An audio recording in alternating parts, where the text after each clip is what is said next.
देखिए आज हम लोग स्टार्ट करेंगे क्लास 12 का वैद्युत आवेश तथा क्षेत्र चैप्टर नंबर 1 फिजिक्स में। ओके, तो जरा देखिए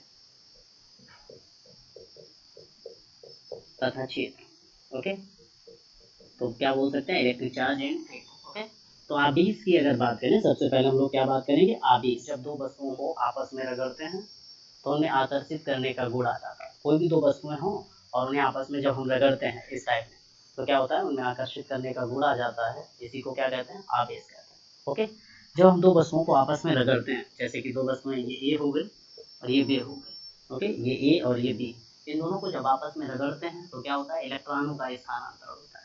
जैसे कि रगड़ते हैं, रगड़ने पे क्या होता है, इलेक्ट्रॉन स्थानांतरित होता है, मतलब इससे इसमें जाता है। ओके, किसी एक वस्तु से दूसरी वस्तु में इलेक्ट्रॉनों का क्या होता है, स्थानांतरण होता है। तो जिस वस्तु से इलेक्ट्रॉन निकलते हैं, जिससे निकलते हैं उस पे धनावेश आता है। जिससे निकलते हैं उस पे क्या आता है, धनावेश। और जिस पर पहुंचते हैं, मतलब जिस पर पहुंचते हैं या जिस पर इलेक्ट्रॉनों की अधिकता होती है, उस पर क्या आता है, ऋणावेश। तो हमें क्या समझ में आया, जब हम दो वस्तुओं को आपस में रगड़ते हैं और जब रगड़ते हैं तो क्या होता है, इलेक्ट्रॉनों का स्थानांतरण होता है। और जब इलेक्ट्रॉनों का स्थानांतरण होता है तो उनमें गुण आ जाता है, क्या, हल्की वस्तुओं को आकर्षित करने का, जिसे क्या कहते हैं, आवेश। ओके, तो अगर हमसे कोई पूछता है कि आवेश किसे कहते हैं, तो क्या बताओगे, जब दो वस्तुओं को आपस में रगड़ा जाता है तो उनमें हल्की वस्तुओं को आकर्षित करने का गुण आ जाता है, जिसे क्या कहते हैं, वैद्युत आवेश। जैसे कि ये दो वस्तुएं थी, इन दोनों को हमने आपस में रगड़ा, रगड़ने पे क्या हुआ, इस वस्तु से इलेक्ट्रॉन निकल के इस पे पहुंच गया। जिससे इलेक्ट्रॉन निकलते हैं उस पर धनावेश आता है और जिस पर पहुंचते हैं उस पर ऋणावेश आता है। ओके, मतलब जिस पर इलेक्ट्रॉनों की अधिकता होती है उस पर ऋणावेश होता है और जिस पर इलेक्ट्रॉनों की कमी होती है उस पर धनावेश होता है। अब जरा एक चीज और देखिए थोड़ा सा, जैसे कि आवेश के प्रकार की अगर बात की जाए, तो आवेश यहाँ से किस प्रकार का, दो। नंबर एक कौन सा, धनावेश, और नंबर दो ऋणावेश। आपके दो प्रकार के आवेश हो गए, कौन कौन से, एक तो धनावेश हो गया और एक ऋणावेश हो गया। अब इस टाइप से जैसे पॉजिटिव प्लस क्यू है और प्लस क्यू है, और यहाँ पे माइनस क्यू है, माइनस क्यू है। अब ये प्रकृति तो इनकी एक है, प्रकृति का मतलब है ये भी प्लस है और ये भी प्लस है। ओके, और दोनों प्लस प्लस है तो इसका मतलब है प्रकृति इनकी एक है और एक ही प्रकृति के आवेश सजातीय आवेश होते हैं। देखो ये प्रकृति एक है और प्रकृति एक है, तो इसका मतलब क्या है, प्रकृति एक मतलब सजातीय आवेश। ओके, या तो प्लस प्लस हो या नेगेटिव नेगेटिव। ओके, तो प्लस क्यू माइनस क्यू ये क्या होगा, सजातीय आवेश। ओके, तो जरा एक चीज बता दें, अगर क्वेश्चन कोई पूछता है आपसे कि सजातीय आवेश किसे कहते हैं, तो क्या बोलोगे, एक ही प्रकृति के आवेश आपके सजातीय आवेश कहलाते हैं। और अगर एक ही प्रकृति के आवेश सजातीय आवेश होते हैं तो उनके बीच जैसे प्लस क्यू, इनमें क्या होता है, प्लस प्लस में क्या होता है, प्रतिकर्षण होता है। कभी भी एक ही प्रकृति के आवेश होते हैं उनमें क्या होता है, प्रतिकर्षण। तो इनमें प्रतिकर्षण होता है, क्या होता है, प्रतिकर्षण होता है। ओके, तो एक ही प्रकृति के आवेशों में क्या होता है, प्रतिकर्षण होता है और ये एक दूसरे को क्या करते हैं, प्रतिकर्षित करते हैं, मतलब दूर करने की कोशिश करते हैं। राइट, इसे क्या कहते हैं, सजातीय आवेश। अब यहीं पे एक बात और आ जाती है कि विजातीय आवेश में क्या होता है। विजातीय आवेश में जैसे प्लस क्यू और ये माइनस क्यू कर दो, ये माइनस क्यू तो ये प्लस क्यू कर दो, प्लस और माइनस में क्या होगा, आकर्षण होगा, क्या होगा, आकर्षण होगा। ओके, और माइनस प्लस में इसमें भी आकर्षण होगा। तो ये विपरीत प्रकृति के हैं, कैसे हैं, विपरीत प्रकृति। ओके, विपरीत प्रकृति के आवेश कैसे होते हैं, विजातीय होता है, विजातीय आवेश होता है। ओके, तो अगर आपसे पूछता है कि सजातीय आवेश किसे कहते हैं, तो क्या बताओगे, एक ही प्रकृति के आवेश सजातीय आवेश कहलाते हैं, जो कि एक दूसरे को प्रतिकर्षित करता है। राइट, और अगर आपसे पूछता है विजातीय आवेश किसे बोलता है, तो क्या बोलोगे, विपरीत प्रकृति के आवेश विजातीय आवेश कहलाते हैं। ओके, अब इसमें एक चीज और बात कर लेते हैं, जब हम आवेश को स्थानांतरित कर रहे थे, मतलब स्थानांतरित करने का मतलब ये है, जब हम क्या कर रहे थे, दो वस्तुओं को आपस में रगड़ रहे थे, मतलब रबिंग कर रहे थे, तो क्या था, इस वस्तु से इलेक्ट्रॉन निकल के इसमें जा रहे थे। राइट, और किस टाइप से जा रहे थे, जब एक वस्तु से दूसरी वस्तु में इलेक्ट्रॉन स्थानांतरित होता है तो वो या तो ई के रूप में या 2e या 3e या 4e या एनी के रूप में होता है। कभी भी दो वस्तुओं में इलेक्ट्रॉनों का स्थानांतरण सदैव E2e 3e 4e एनी के रूप में होता है। और आवेश को बोलते क्या है, क्यू, यहीं से तो आवेश आता है। तो Q इक्वल्स टू क्या आएगा, E 2E 3E dot dot dot dot NE। तो इसे और लिख सकते हैं Q बराबर plus minus E plus minus 2E plus minus 3E plus minus NE। इसी को आवेश का क्वांटाइजेशन बोलते हैं, ओके, या आवेश का क्वांटीकरण कहते हैं। तो Q इक्वल्स टू क्या आया यहाँ से, प्लस माइनस NE, ओके। तो जरा लिखिएगा ये, देखिए यहाँ से एक चीज़ और हम लोग देखेंगे क्या, जैसे हमने फार्मूला क्या डेराइव कर लिया, Q इक्वल्स टू NE, आवेश का क्वांटीकरण। अब हम लोगों ने एक चीज़ और पढ़ी थी 10th में, जो पढ़ा है हम लोगों ने कि आवेश के प्रवाह की समय दर को क्या कहते हैं, विद्युत धारा। नो, आवेश के प्रवाह की समय दर को क्या कहते हैं, विद्युत धारा। समय दर Q बटे T, तो Q इक्वल्स टू क्या हो गया, IT। तो यहाँ से एक फार्मूला और बना आपका IT, मतलब हम बोल सकते हैं Q equals to NE equals to I और T, ओके। तो आप जरा देखिए इस फार्मूला से रिलेटेड हम लोग पहले करेंगे क्वेश्चन एंड देन आगे बढ़ेंगे, ओके। तो जरा देखिए क्वेश्चन पे, देखिए क्वेश्चन में क्या बताया गया। क्वेश्चन में बताया गया 8 कूलम जड़ावेश में उपस्थित इलेक्ट्रॉनों की संख्या कितनी है, और ऑब्जेक्टिव में है ये क्वेश्चन, ओके। तो जरा देखिए इसे जब हल करेंगे तो क्या लिखेंगे, हल 8 coulomb Q equals to 8 coulomb दिया गया, ओके। और इलेक्ट्रॉनों की संख्या निकालनी है, E इक्वल्स टू हम लोग जानते हैं कि E की वैल्यू 1.6 × 10⁻19 कूलम होती है, ओके। तो हम लोगों का सूत्र क्या हो गया, अभी जो पढ़ा था हम लोगों ने, क्या पढ़ा था, Q equals to NE। Q की वैल्यू रख लो 8 equals to N into 1.6 × 10⁻19, right. अब N इक्वल्स टू क्या निकलेगा, 8 बटे 1.6 गुणे 10 घात -19, दशमलव घटाओ ऊपर बिंदी लगाओ, 16 बचा, 16 एकम 16, 16 पंचे 80, ये ऊपर ले जाओगे तो N इक्वल्स टू क्या आएगा, 5 × 10 पावर साइन चेंज हो जाएगा 90, ओके। तो ये आपका क्या हो गया, आंसर आएगा, ओके। ऐसे ही ये भी बोल सकता था, यदि Q इक्वल्स टू 1 कूलम, मतलब एक कूलम आवेश में उपस्थित इलेक्ट्रॉनों की संख्या कितनी होगी। तो एक कूलम आवेश में अगर बोलता है तो हम लोग कैसे करेंगे, N equal to question mark sign, E equals to 1.6 × 10⁻90, same तरीके से लगाएंगे। Q इक्वल्स टू यानी Q की value 1 equals to N into 1.6 × 10⁻90, और हम लोग जानते हैं जो मल्टीपल में होता है, मतलब जो गुणा में होता है, वो किस में जाता है, भाग में। तो जरा भाग में जब जाता है तो क्या करेंगे, 1 बटे 1.6 गुणे 10 घात -19, ये ऊपर ले जाएंगे तो N, ये ऊपर 10, अब जरा बताओ 10 बटे 16 ऊपर गया, ये 10 घात 19 हो गया।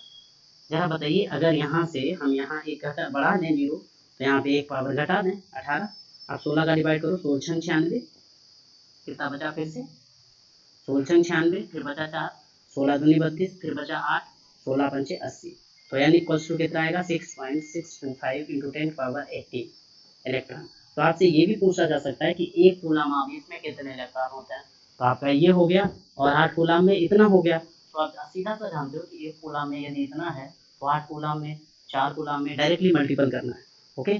तो एक कूलम में सीधा 8 का मल्टीपल करो, जब इसमें 8 का मल्टीपल करोगे तो यही आएगा 5, ओके। जरा कर लीजिएगा, आगे देखते हैं क्वेश्चन। तो देखिए इस क्वेश्चन से, इस टाइप का एक क्वेश्चन बोर्ड एग्जाम में आपका ऑब्जेक्टिव में जरूर मिल जाता है, तो इस टाइप का ट्राई मारिएगा। आगे एक और टॉपिक आता है आपका क्या, आवेश संरक्षण का सिद्धांत, ओके। तो उससे रिलेटेड भी क्वेश्चन आ जाता है, तो जरा देखिए कैसा आता है कैसा नहीं, जरा देख लेते हैं, ओके।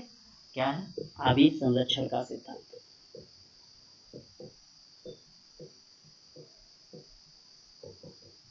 आवेश संरक्षण का सिद्धांत की अगर बात की जाए तो इसमें क्या बताएंगे, किसी भी विलगित निकाय में, कोई भी निकाय हो उसमें कुल आवेश सदैव संरक्षित रहता है, ओके।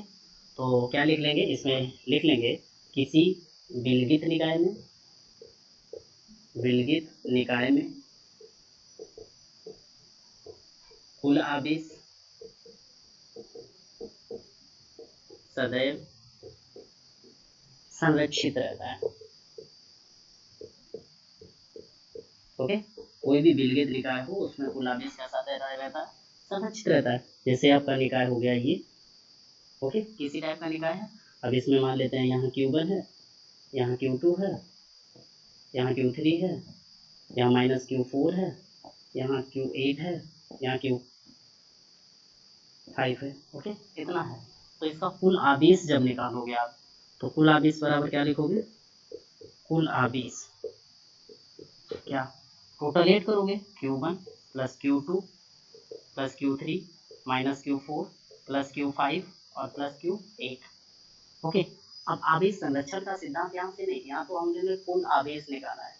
ओके, तो क्या बताया, किसी विलगित निकाय में कुल आवेश सदैव संरक्षित रहता है। तो इतना तो हो गया। अब जरा देखिए किस टाइप से रहता है वो भी देख लेता है ना। जैसे कि आपका ये निकाय है ये, ओके, ये पॉइंट है, यहाँ बी है, यहाँ सी है, यहाँ पे डी है, इतने रखता है। ओके, और कुछ मैंने किया इनिशियल में, इस पे 1 कूलम था, 2 कूलम, -4 कूलम और इस पे 8 कूलम था। ये इनिशियल में था, शुरुआत में। ओके, और इसके अंदर हमने कुछ किया, कुछ भी कर दिया, कुछ किया तो इसमें -2 कूलम आया, इसमें आपका 3 कूलम आया, इस पे 8 कूलम आया, इस पे x कूलम आया। कितना आया? x coulomb. आपको वैल्यू ऑफ x बतानी है। क्या बताना है कि x का कितना मान होगा। तो हम लोगों ने क्या पढ़ा थी, किसी भी विलगित निकाय में आवेश सदैव कैसा रहता है? संरक्षित। संरक्षित रहता है, इसका मतलब है पहले जो आवेश था और बाद में आवेश था वो दोनों कैसे रहेंगे? बराबर। हाँ, तो पहले आवेश प्रारंभ में तो क्या बोलेंगे? 1, चूंकि का चिन्ह लगाओ, क्योंकि विलगित निकाय में कुल आवेश सदैव कैसा रहता? सदैव संरक्षित रहता। ओके, अगर ऐसा रहता है तो जरा बताइए, सबको सम करेंगे, -2 + 3 + 8 + x इक्वल्स टू 1 + 2 -4 + 8। ओके, जब इसको इक्वल करेंगे तो बताइए 8 से 8 कैंसिल हो जाएगा, 2 और 1 3 और 3, -2 + 3 + x = 3 - 4, ये 3 से 3 कट जाए, ये आप उधर ले जाइए, x = -4 + 2, x = कितना आएगा? -2 कूलम। ओके, तो अगर जोड़ के देख लें तो ये भी देख लो, -1 2 3, 3 से 4 गया -1 और 8 7, पहले कुल 7 कूलम था, बाद में देखिए 8 और ये -2 आया, 8 से 2 गया 6, 3 से 2 गया 1, 6 और 1 7। तो क्या समझ में आया? कुल कूलम या कुल आवेश सदैव कैसा रहता है? संरक्षित। जो पहले आवेश होगा वही आवेश आपका बाद में भी रहेगा। हो सकता है चेंजमेंट बॉडीज पे आ जाए कुछ अलग अलग, तो उससे कोई इफेक्ट नहीं पड़ता। आगे जरा देखिए क्वेश्चन, इसमें हम लोग आगे नोट बना के लिखेंगे कि जो आवेश होता है उसकी सबसे छोटी इकाई क्या होती है? इलेक्ट्रॉन। मतलब बोल सकते हैं स्मॉलेस्ट पार्टिकल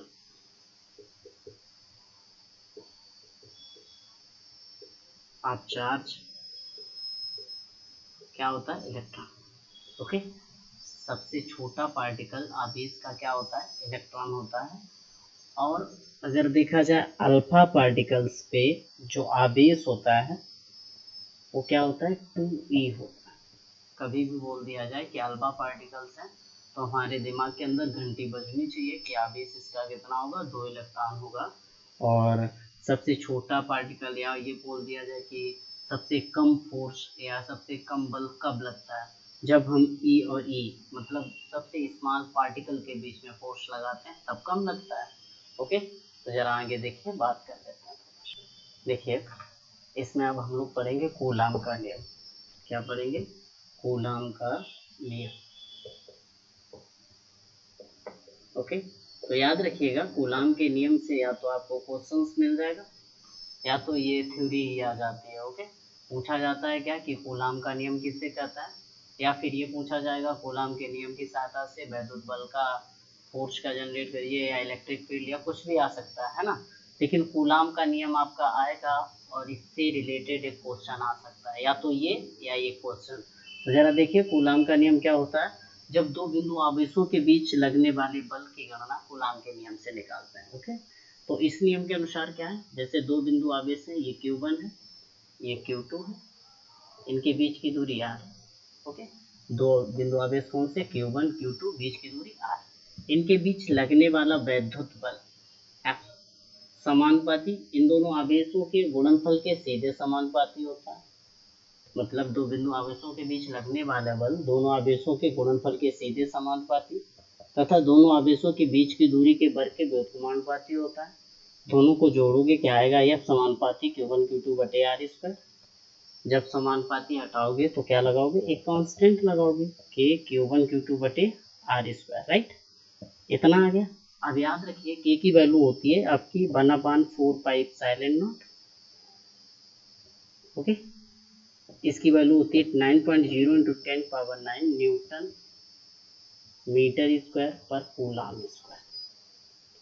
याद रहेगा, न्यूटन मीटर स्क्वायर पर कूलम स्क्वायर, ये के की वैल्यू होती है।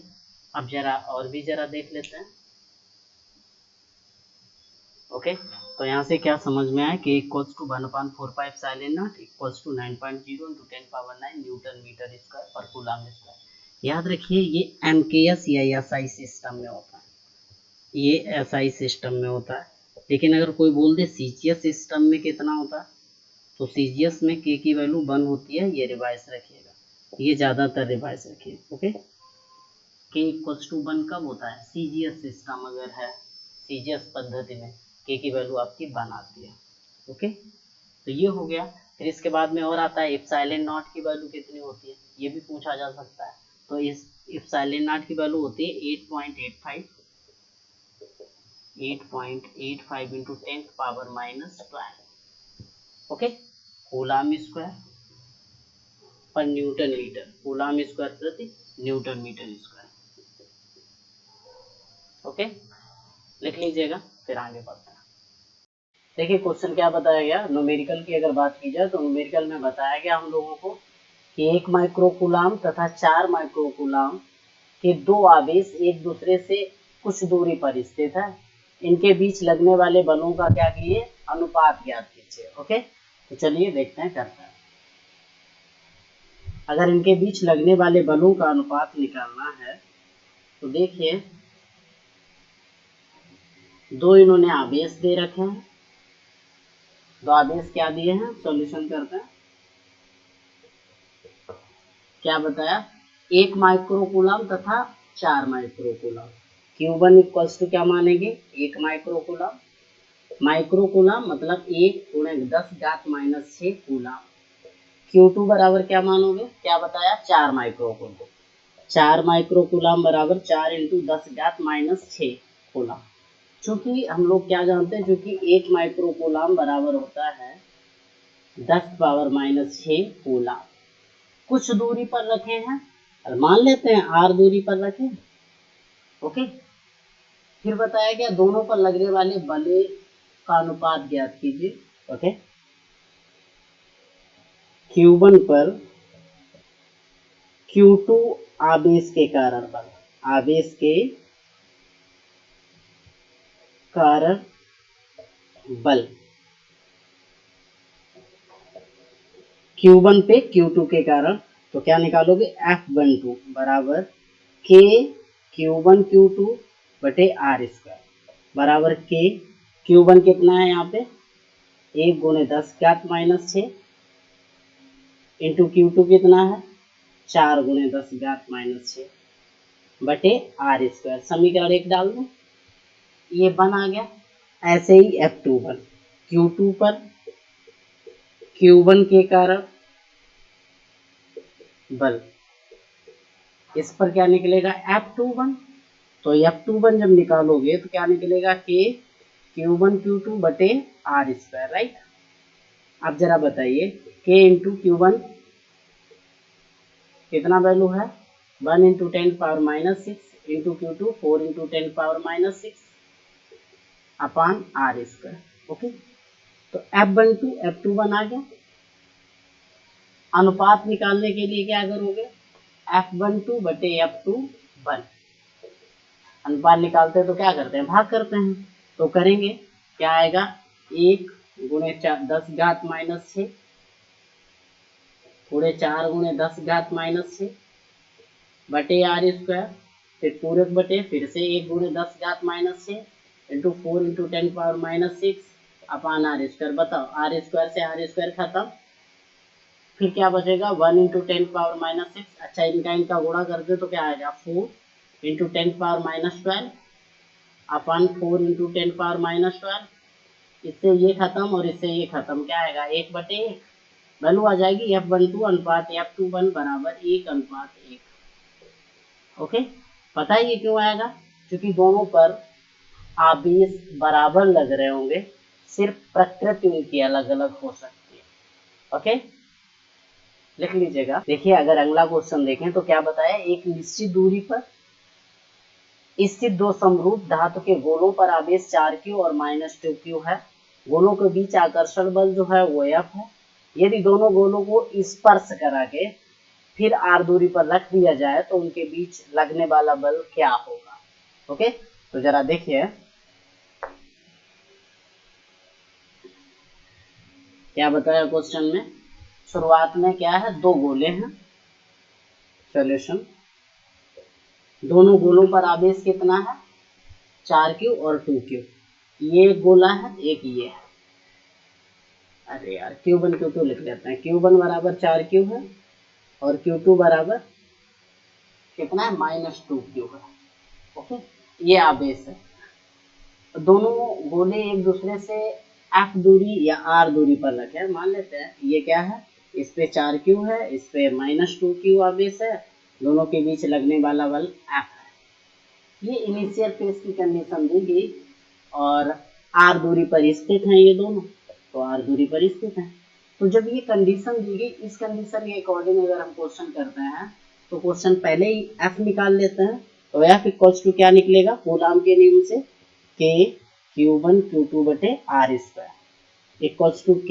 Q1 कितनी है, 4q, Q2 कितना है, -2q बटे r स्क्वायर बराबर k 4 दूनी 8 -8 q इंटू क्यू स्क्वायर बटे r स्क्वायर। ये f आ गया। ओके, इक्वेशन नंबर फर्स्ट, मतलब पहली कंडीशन पे जब इन्होंने 8q 4q और -2q को r दूरी पर रखा तो बल आपका इतना आया। ओके, फिर इसके बाद में इन्होंने क्या बताया, यदि इन दोनों गोलों को आकर्षण मतलब स्पर्श करा दिया जाए, और जब हम कभी स्पर्श करा देते हैं तो क्या हो जाता है, आवेश का स्थानांतरण हो जाता है। स्थानांतरण होता है मतलब दोनों बॉडी पे बराबर आवेश रहता है। तब जब दोनों गोलों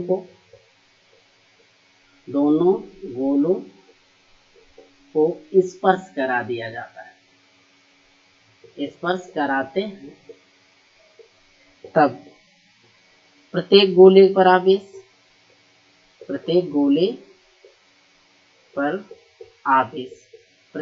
पर आवेश कितना आएगा। प्रत्येक गोले पर हम कैपिटल ऐसे मान लेते हैं Q, दोनों को जोड़ के आधा। ओके, Q1 प्लस Q2 बटे 2, जोड़ो 4q -2q बटे 2 बराबर 2q बटे 2 बराबर Q।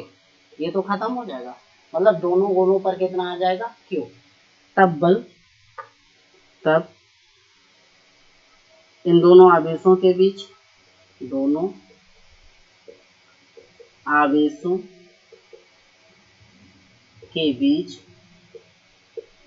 लगने वाला बल।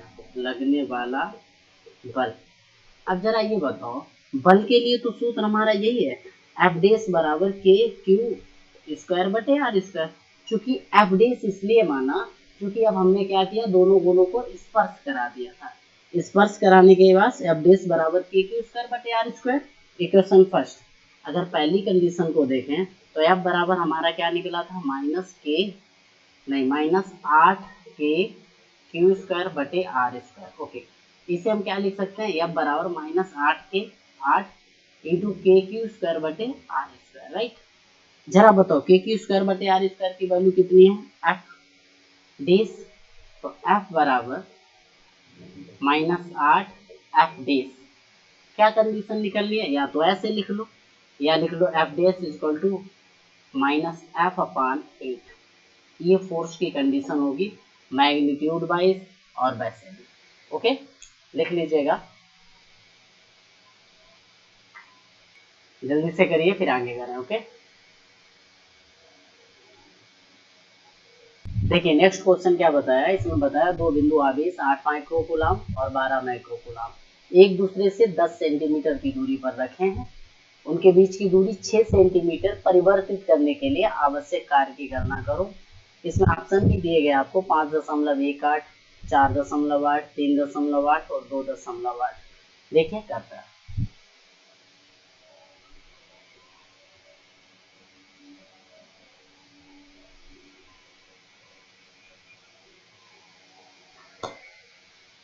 अगर क्वेश्चन की बात की जाए, दो बिंदु आवेश है, हल है ना, ये मान लेते हैं और ये मान लेते हैं, यहाँ Q1 है और यहाँ Q2 है।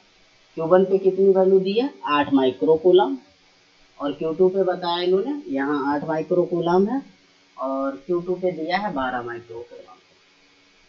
दोनों के बीच की दूरी इनिशियल में 10 सेंटीमीटर बताई गई है, 10 सेंटीमीटर। ओके, तो हम शुरुआत में इनके बीच लगने वाला बल निकाल लेते हैं। ओके, तो Q1 बराबर कितना है, 8 माइक्रो कूलम बराबर 8 गुणे 10 घात माइनस 6 कूलम, ये तो आपको आता है। Q2 कितना दिया गया, 12 गुणे 10 घात minus 6 coulomb. Okay, micro coulomb था, मैंने चेंज कर लिया। आर आपका दिया गया 10 सेंटीमीटर, सेंटीमीटर को मीटर में बदल लीजिए, 10 गुणे 10 घात माइनस 2 मीटर। अगर बल निकालोगे इसके बीच तो यह बराबर क्या होता है, के Q1 Q2 बटे आर स्क्वायर। याद रखिए मैंने के की वैल्यू बताई थी आपको 9.0 इंटू 10 पावर 9, राइट। तो क्या रखोगे, 9.0 इंटू 10 पावर 9, Q1 Q2 दोनों का मल्टीपल कर दीजिए, 12 into 10 power minus 6 into 8 into 10 power minus 6 upon R square, 10 गुणे 10 घात माइनस 2 पूरे का होल स्क्वायर। ओके, अब इसे कैलकुलेट करना है, कैलकुलेट करो तो ठीक है, नहीं तो इतने अभी न्यूटन लगता है। ओके, अब जरा बताना परिवर्तन कितना है। परिवर्तन कर रहे हैं हम, उनके बीच की दूरी 6 सेंटीमीटर। तो d बराबर, जब d बराबर कितना, 6 सेंटीमीटर, तो बराबर 6 गुणे 10 पावर माइनस 2 मीटर। हमने सेंटीमीटर को किस में बदल लिया, मीटर में। तो W बराबर क्या होता है, F इंटू डी, जानते हैं F की वैल्यू रख दो, 9.0 इंटू 10 पावर 9 जो आया था, देखो F की यही है, इंटू 12 इंटू 8, 12 इंटू 8 पावर 8 होती है, 10 पावर माइनस 6, 10 पावर माइनस 6, 10 घात माइनस 12 बटे ये कितना है, 10 इंटू 10 पावर माइनस 2, दो बार लिख लेते हैं, 10 इंटू 10 पावर माइनस 2, चूंकि स्क्वायर है इसे दो बार लिख सकते हैं, इंटू डी की वैल्यू कितनी है, 6 into 10 power minus 2। Okay, minus 2 से माइनस 2 ये तो उड़ा दो पहले। ओके, अब ये गुणा में घातें क्या होगी, 8 होंगी, तो जरा 8 कर लो, तो 9 इंटू 12 इंटू 8, मल्टीपल में पावर 8 होती हैं, तो 8 10 पावर 9 माइनस 12 बटे 10 पावर 10, ये क्या हो गया 10 पावर 2 और माइनस 2, ये तो खत्म, ये तो खत्म, क्योंकि 2 2 0 1 हो जाएगा। ओके, 12 के 96, इसका गुणा कर दो। ओके, या फिर 12 नेमा 108, 108 गुणे 8 गुणे 10 घात माइनस 9 से 12 गया माइनस 3। ओके, अब जरा बताइए, 8 8 जा 64, 8 1 जा 8, 10 पावर माइनस 3 जूल, मतलब W इक्वल्स टू आ रहा है। आप जरा बताइए, इसे अगर इधर ले आए, ये पॉइंट है, मतलब ये 3 अंक बाद आ जाएगा, तो W बराबर 0.864 जूल, ये भी कर सकते हैं आप लोग। ओके, लिख लीजिएगा। और भी जरा देखिए फिर, और इसमें एक चीज और देखते चलिए, जैसे ये 6 रिमेनिंग में था, तो इंटू 6, फिर ये भी बचा, यहाँ पर भी 6 और यहाँ पर भी इंटू 6, अब इंटू 6 आप गुणा करिए, यहाँ जोड़ लिख लीजिएगा, जो भी आए आपका वो आंसर होगा। 8 6 जा 48, लगभग 4.8 के समथिंग आएगा, जो भी आता है आप कर लीजिएगा। ओके, सही से करिएगा। ओके, जैसे मल्टीपल करोगे तो कितना आएगा, 6 का मल्टीपल करिए, यहाँ पे करोगे कितना आएगा, 6 चौक 24 का 4, फिर यहाँ पे 6 चरंग 36 का 6, 6 चौक 24 का 4, 2 80, 6 चरंग 36 और 2 38 का 8, 3 80, 6 48, 3 51, 5.184 जूल। ओके, ये जो आएगा ये आपका आंसर होगा। ओके, कर लीजिएगा, थोड़ा कर लीजिएगा, आगे का हम लोग कल करेंगे। Okay, thank you.